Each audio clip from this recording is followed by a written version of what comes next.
So I was in the military and I was in Thailand and I was volunteering to teach English at an orphanage, and it was like recess time and these kids were just bored. I mean, they had like a soccer ball and like a grass field. And I'm like, oh, you know what, like, anybody want to do arts and crafts? You know, like, hey, let's have some fun.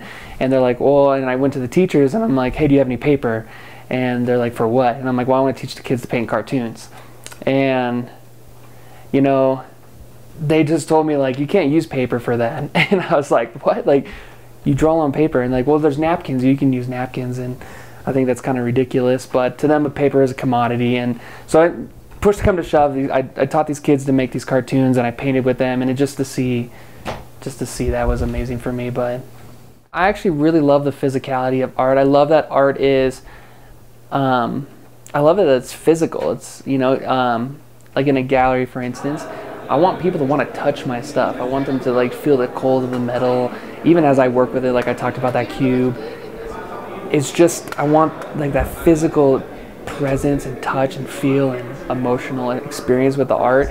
I think that's, you know, that's kind of like, I think that's a big deal about it.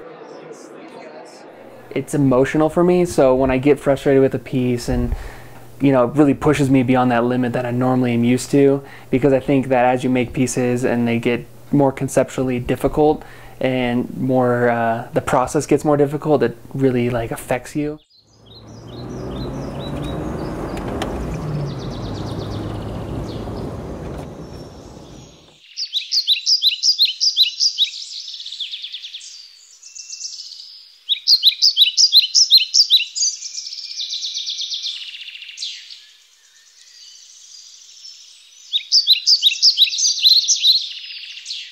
So you can probably sum up what art means to me, why I make art, what I want to do with my art. All those questions are just answered by the word freedom, to be me, to wear what I want, do what I want, be who I want, create what I want, you know, have the opinion I want.